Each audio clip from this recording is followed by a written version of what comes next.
দেশের অবস্থা শেষ। বিএনপি নেতা রুমিন ফারহানা বললেন, দেশের অবস্থা শেষ। অন্তর্বর্তীকালীন সরকার চায় মব থাকুক, এতে তাদের অনেক লাভ। রুমিন ফারহানা আরও বলেন, অন্তর্বর্তীকালীন সরকার দীর্ঘ ৩৬৫ দিনে এ পর্যন্ত ৩৭০ থেকে ৩৮০টি মব সৃষ্টি হয়েছে। তাই অন্তর্বর্তীকালীন সরকার চায় এদেশে মব থাকুক। মব থাকলে তাদেরই লাভ। কারণ অন্তর্বর্তীকালীন সরকারের কোনো নিজস্ব দল নেই, কোনো অঙ্গ সংগঠন নেই।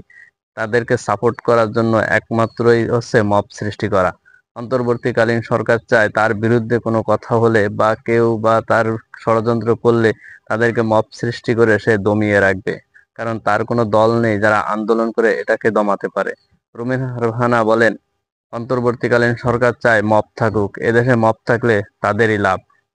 এবং মবকে এদেশ থেকে চিরতরে উঠাতে হলে একটি নির্বাচনীয় মাধ্যমে একটি দলকে প্রতিষ্ঠা করতে হবে এবং সেটি বিএনপিকে আপনারা ভোটের মাধ্যমে নির্বাচিত করে এদেশে প্রতিষ্ঠা করেন, তাহলে এদেশ থেকে চিরতরে মব উঠে যাবে। দর্শক, আপনারা কি রুমিন ফারহানার সাথে একমত?